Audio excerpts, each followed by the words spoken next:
Olá a todos, aqui é o professor Cláudio e hoje para fazer uma reflexão acerca de um encontro que se deu na Copa do Mundo deste ano, né, 2026, e um encontro que, óbvio, não poderia ter do lado ninguém mais além do futebol, né? Por um lado, não poderia faltar, claro, o futebol, e por outro, a arte, né? Mas não a arte futebolística, como queiram alguns, né? Mas, e futebol é um esporte, né? Não é uma arte. Um dia, alguém muito ilustre disse que o futebol foi elevado por uma seleção à condição de arte, mas talvez ao longo da minha fala eu toque neste ponto, toque neste assunto, mas arte, né? Ora, nesta Copa do Mundo de 2026, houve um encontro entre futebol e arte. E isso se deu em dois momentos. Encontro este proporcionado por duas seleções europeias. Eu vou falar sobre este encontro e quais as seleções que promoveram este encontro, mas antes eu quero te convidar a se inscrever em nosso canal. Este é um espaço por meio do qual nós levamos até vocês um pouco de conhecimento, um pouco de ciência, filosofia, literatura, áreas com as quais temos afinidade afetiva, somos apaixonados por essas áreas, mas também áreas com as quais temos formação acadêmica, né? Então, enfim, aqui nós nos valemos dessas nossas paixões, dessa nossa formação, do conhecimento construído ao longo de anos de estudo, pesquisa, enfim, para proporcionar a vocês alguns momentos de crescimento, de construção, né? A fim de que eles inspirem-nos a continuarem crescendo sempre. Portanto, você que acredita, sabe a importância que o conhecimento tem na vida de um indivíduo, nos ajude divulgando esse espaço com outras pessoas, fazendo aí os seus comentários, deixando o seu like depois de assistir o vídeo, dizendo para nós se gostou ou não, enfim, nos ajude para que nós possamos levar estes encontros, estes estudos a um número cada vez maior de pessoas. Bem, como eu já antecipei, nesta Copa do Mundo, Copa de 2026, houve um encontro entre o esporte e a arte. Houve um encontro entre o futebol e a arte. E este encontro foi promovido por duas seleções europeias. Este encontro foi promovido pela seleção belga e também pela seleção inglesa. A seleção belga, em relação à seleção belga, o encontro foi mais evidente, né? Agora, em relação à seleção inglesa, o encontro foi um pouco mais sutil. Você tem que dar uma escavada melhor aí para encontrar, aliás, para identificar, né, este ponto de convergência entre futebol e arte em relação à Inglaterra. Ora, com relação à Bélgica, a seleção belga, como eu já disse, o encontro foi explícito. E em relação à seleção inglesa, o encontro foi mais sutil. E o esporte é o futebol, claro, não poderia ser diferente. Estamos falando de uma Copa do Mundo de futebol, né? Olha, o esporte não poderia ser outro, futebol. Agora, a arte ou a escola artística, que também passou assim de forma despercebida, né? Mas pelos espíritos mais atentos e investigativos, que não se atém apenas à bola rolando, mas procura pensar, entender o esporte dentro de um contexto maior, e é o meu caso, né? Eu sempre gostei de pensar o esporte dentro do seu contexto mais amplo, dentro do seu contexto maior, dentro do macro, né? Em relação à escola artística, a corrente estética que esteve presente nesta Copa foi o surrealismo. O surrealismo esteve presente de forma mais sutil ao longo da campanha da seleção inglesa e de forma mais aberta, mais clara, mais evidente na seleção belga. E como se deu, onde está, como podemos identificar o surrealismo na seleção belga? Ora, o surrealismo belga estava posto naquela camisa que os belgas utilizaram para jogar contra a Espanha. A Espanha jogou com seu tradicional uniforme vermelho e a Bélgica, para não se misturar, que também joga de vermelho, cujo uniforme oficial também é da cor vermelha, a Bélgica utilizou um outro uniforme, um uniforme diferente, um uniforme que foi cozido, que foi desenhado, que foi pintado, por assim dizer, feito, por assim dizer, pela Adidas. Este uniforme trazia na gola da camiseta, na gola traseira, né, aqui na parte traseira, melhor dizendo, da camiseta, a seguinte epígrafe: Ceci n'est pas un melot. Ceci n'est pas un melot. Isto não é uma camisa. É a tradução do francês, da epígrafe escrita em francês, na gola, na parte traseira da camisa dos belgas.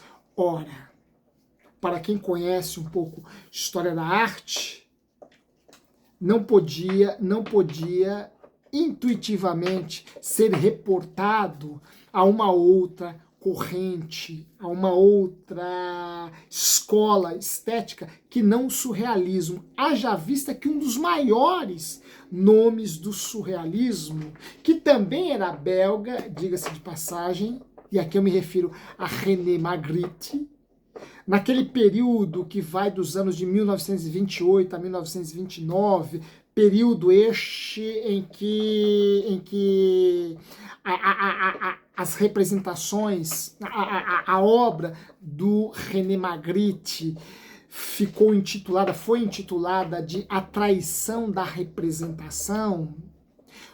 Ora, isto porque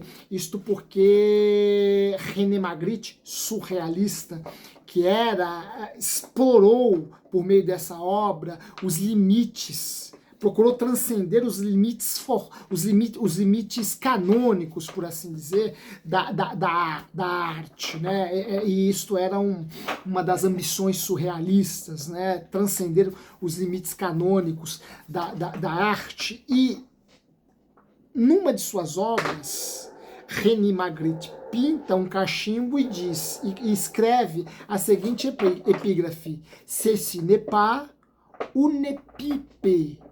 Isto não é um cachimbo. Ceci n'est pas une pipe. Isto não é um cachimbo. Ora, a Adidas fez um trocadilho e substituiu o cachimbo por camisa, mas numa clara referência, numa homenagem, e esta é uma das características da seleção belga. A seleção belga sempre gostou de levar para o campo suas referências culturais, né? E nós, brasileiros, deveríamos aprender um pouco com os belgas acerca disso, pois raramente levamos expressões, manifestações de nossa cultura para o campo, o que infelizmente demonstra uma distância entre o esporte, futebol e a cultura, uma distância lamentável, diga-se de passagem, né? Vejam, além de jogar este futebol medíocre que aí está, que nós vimos nessa Copa, né, esse futebol melancólico, deprimente, que não apaixonou ninguém, pelo menos é o que eu não me apaixonei, pelo menos acho que não, eu acho, bom, enfim, né, tem sempre algumas figuras aí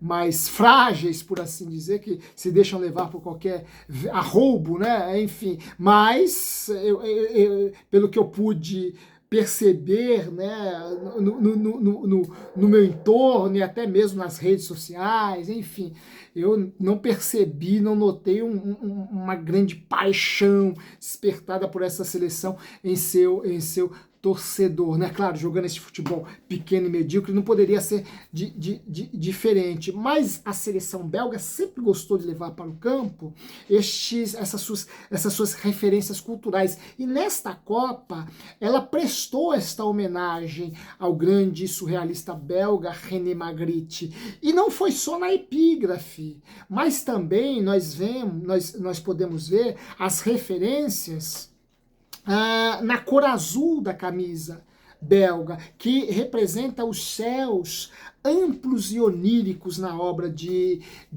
Magritte, né? Onírico, porque esse é um elemento essencial do surrealismo. O surrealismo trabalha muito com elementos oníricos, né? E nós vimos também sóis, maçãs, luas na camisa belga, que eram elementos também presentes na pintura, nos quadros do grande surrealista René Magritte. E nesse sentido, a seleção belga, que é uma seleção sobre a qual eu nutro uma admiração, e minha admiração pela seleção da Bélgica começou lá na Copa do Mundo de 1990, na Itália, né, quando eu tive o privilégio de ver os chamados demônios vermelhos, né, assim que os belgas são carinhosamente chamados, né, os demônios vermelhos, né, e eu tive o privilégio de ver jogando cracassos belgas, né, como o Eric Gerrits, como o grande goleiro Prudhomme, né?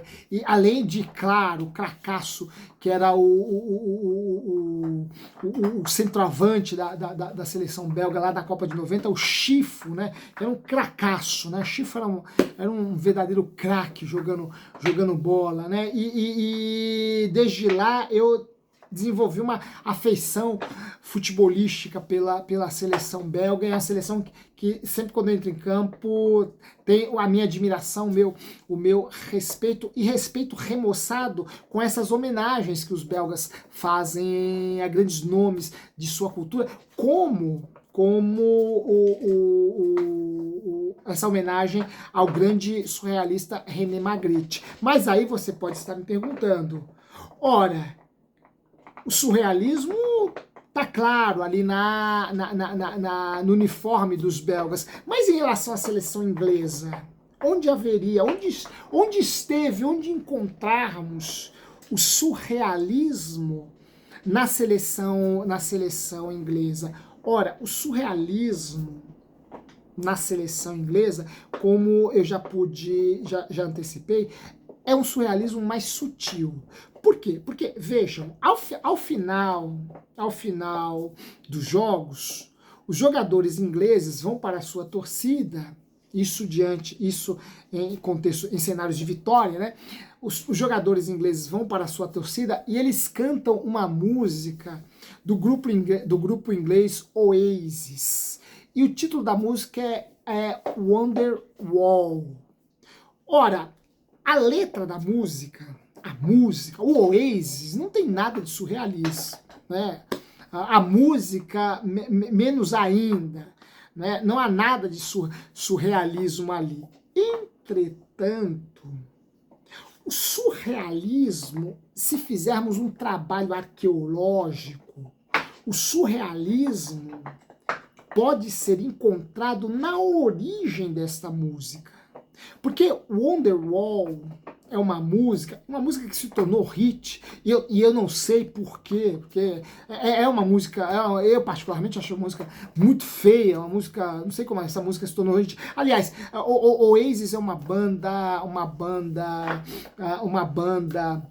que eu particularmente não nutro nenhuma admiração, né? Tem muitos fãs e eu os respeito, né? Mas eu particularmente, eu não tenho nenhum disco do Oasis em minha discoteca aqui, né? Em minha coleção, né? E não pretendo ter, né? Tem muita coisa, muitas outras coisas aí que eu ainda pretendo adquirir. O Oasis não faz parte desta minha lista, né? Eu vi acho, nem lembro se foi o Noel ou o Liam, né? Que o Oasis foi fundado por dois irmãos, né? O Liam e o Noel Gallagher, né? Os irmãos Gallaghers, né? Que brigaram depois, enfim. Não sei se acho que agora voltaram para uma turnê, não sei, mas acho que não sei se foi o Noel ou o Liam que abriu o último show do U2 aqui no Brasil, e eu estava aqui no Morumbi assistindo ao show, e acho que e aí eu entrei em contato com a música do Oasis, né, a música desses caras, mas de novo não me despertou nenhuma simpatia. Mas enfim, isso é um gosto pessoal, né? Isso aí, de repente, vocês que estão aí gostam, curtam o Oasis. Aliás, deixa aí o comentário de vocês para eu saber se tem muita gente aí que gosta do Oasis, né? Mas enfim, voltando para o nosso tema. Wonderwall não é uma música com letra surrealista, mas é uma música que foi inspirada num álbum composto, gravado para fazer parte da trilha sonora de um filme surrealista. E o filme era homônimo. O nome do filme é Wonderwall, que é um filme de 1969, protagonizado pela atriz Jane Birkin, né? Jane Birkin. Foi esposa do Sergei Gainsbourg. Da relação dos dois nasceu a bela e maravilhosa atriz Charlotte Gainsbourg, que aqui no Brasil ficou muito conhecida por aquele filme Ninfomaníaca, volume 1, né? A Charlotte Gainsbourg, que é uma atriz maravilhosa, eu adoro a Charlotte Gainsbourg, já assisti diversos filmes da Charlotte Gainsbourg, tenho DVDs em minha coleção aqui, com os filmes da Charlotte Gainsbourg. Não tenho Ninfomaníaca, ainda não adquiri, não tem aqui, né? Preciso comprar esse, né? Os 2 volumes, tem que ver se eu acho ainda em DVD, né? Mas não tem, né? Mas enfim, a Jane Birkin, que depois casou com Sergei Gainsbourg. O Sergei Gainsbourg é o autor, o compositor, né, e intérprete daquela música Je t'aime mon amour, né, que é uma música que fez muito sucesso aqui no Brasil e fora do Brasil, né? E inclusive eu digo para os meus alunos que aquilo não é uma música, aquilo é um orgasmo cifrado, né? Aliás, orgasmo cifrado, né? Um orgasmo compassado, né? Aquilo não é uma música, é um som orgásmico, né? Cifrado, né? Enfim, essa é a música mais conhecida do Sergei Gainsbourg aqui em nosso Sergei Gainsbourg, né, se eu não estiver enganado, né, Sergei Gainsbourg, o nome dele, né, mas enfim, o que nos interessa aqui é a Jane Birkin, porque a Jane Birkin protagonizou este filme que narra a história de o filme Wonderwall, que é o filme homônimo à música, né, Wonderwall do Oasis, a música que os jogadores e jogadores ingleses e sua torcida cantam ao final dos jogos. E essa música foi inspirada no disco que serviu de trilha sonora para este filme, que é o filme que narra a história de um amor platônico entre um cientista e uma musa, Jane Birkin, né, e uma musa, Jane Birkin, mas um amor platônico. Haja vista o casal, eles não trocam uma palavra entre si, e ele, o cientista esquecido, o professor de ciência, um camarada meio esquecido, um camarada meio desligado, né? Ele tem contato com esta musa, essa sua vizinha, essa mulher que vai morar perto dele, ele tem contato com ela apenas por um buraco na parede e por meio dos seus sonhos. Vejam, os sonhos, repito, novamente o elemento onírico presente no surrealismo.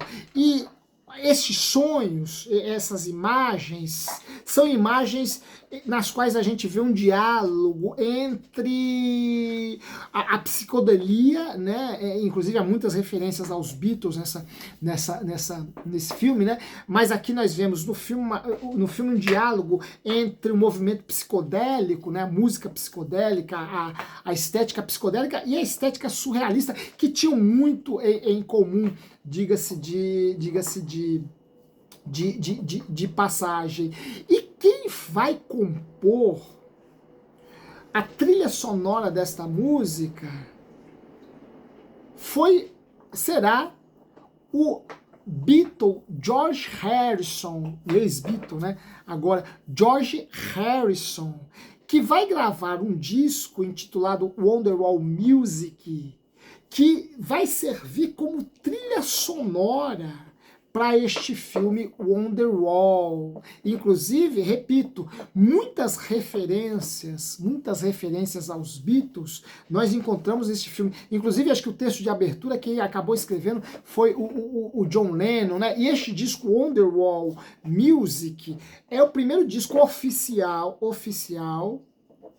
gravado por um Beatle solo, né? Gravado por um disco, é o primeiro disco oficial solo gravado por um Beatle, né? Mas parece que houve outro disco gravado por um Beatle, outro disco solo gravado por um Beatle, parece que foi um disco do Paul McCartney, mas oficialmente esse teria sido o primeiro. E o Noel Gallagher, que é um colecionador de disco, encontrou este disco, Wonderwall Music, do George Harrison. Foi o disco que foi encomendado para servir de trilha sonora a esse filme Wonderwall, né? E esse disco foi composto em 1968, o filme é de 1969, né? O Noel Gallagher do Oasis encontra este disco e a partir daí ele recebe a inspiração para gravar esse seu hit, essa música que se tornaria um hit do Oasis, Wonderwall, e que é a música cantada pelos jogadores ingleses ao final de cada partida, juntamente com a sua torcida. Vejam, mais um momento de encontro entre música, entre filme, perdão, entre o futebol e a arte, o futebol e o surrealismo. Em relação à seleção belga, a evidência é mais clara, mais explícita. Em relação aos ingleses, é uma evidência mais sutil. Ela só é encontrada por meio desse trabalho arqueológico que nós fizemos aqui, né? Buscando a origem, a fonte de inspiração que deu origem à música Wonderwall. Entretanto, o surrealismo aí está. O surrealismo com seus devaneios oníricos, aí está, né? Ora, não sei o porquê do surrealismo, né, presente sobretudo a homenagem ao grande René Magritte, né, justificaria esse surrealismo da seleção belga, mas talvez por conta deste sonho surreal, por assim dizer, né? Porque a seleção belga já é uma seleção envelhecida, não apresentou nessa Copa de 2026 o futebol brilhante apresentado lá em 2014, né? Em 2022, em 2018, melhor dizendo, né? Inclusive, em 2018, a seleção belga tirou a seleção brasileira da Copa, né? Foi isso, né? Talvez como uma fonte também de inspiração para que belgas se animassem a conquistar este feito surreal de levar uma Copa do Mundo para sua casa.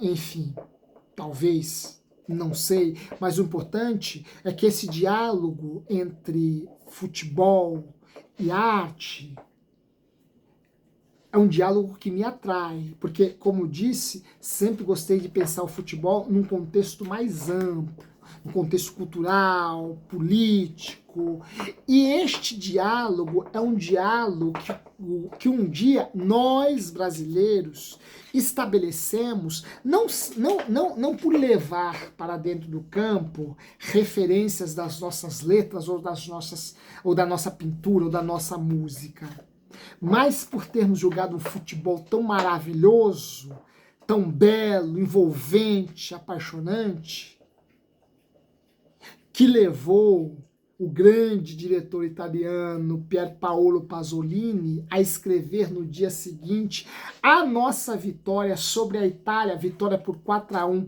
lá no Estádio Azteca, mesmo estádio que apareceu, que sediou alguns jogos desta Copa, a conquistarmos o tricampeonato com a nossa seleção, com aquela seleção maravilhosa, né? Liderada por Pelé, Jairzinho, Gerson, Rivelino, Tostão, Clodoaldo, Piazza, Brito, Everaldo. A zaga não era uma zaga muito boa, diga-se de passagem. O nosso goleiro não era dos melhores, diga-se de passagem, né? O Félix, né? Mas foi uma seleção que encantou e proporcionou ao mundo um futebol tão belo que o Pier Paolo Pasolini escreveu no dia seguinte, ele, um italiano, no dia seguinte a derrota dos italianos por 4-1 contra a nossa seleção, escreveu um texto contrastando o futebol de prosa jogado pelos europeus, aqui especificamente pelos italianos, e o futebol de poesia jogado pelos brasileiros. Ora, o nosso futebol já foi um futebol poético, já foi um futebol belo, já foi um futebol que mereceu de ninguém mais, ninguém menos que o grande diretor italiano Pier Paolo Pasolini ser considerado um futebol artístico. Seria bom que os nossos jogadores vissem muitos vídeos, não de TikTok, de rede social, mas daquela seleção jogando e apaixonando o mundo com aquele futebol maravilhoso e fosse buscar inspiração nesta seleção. Não para jogar aquele futebol, porque aquele futebol jamais será jogado novamente, mas pelo menos, para proporcionar ao torcedor brasileiro alguns momentos e quiçá, uma campanha poética que resgate novamente no brasileiro a paixão, o respeito, a admiração por sua seleção. Paixão, respeito, admiração que, além de mim, eu muito bem sei, muitos brasileiros têm perdido. Ainda bem que a geração Neymar está saindo de campo. Tomara que venha uma geração que resgate em nós a paixão e o amor, respeito e admiração por nossa seleção, não por aquilo que seus jogadores dizem em redes sociais, mas pelo futebol jogado em campo. Assim eu espero, e acho que você também espera Eu acho que você também espera. Bem, um forte abraço a todos vocês. Era sobre esses encontros, né, entre arte e futebol que eu gostaria de falar a vocês, né? Espero que vocês tenham gostado. Se gostaram, deixa aí o seu like, compartilhe este nosso canal com outras pessoas. E em breve nós nos reencontraremos para mais para conhecermos as coisas um pouquinho mais a fundo novamente. Um forte abraço e até a próxima.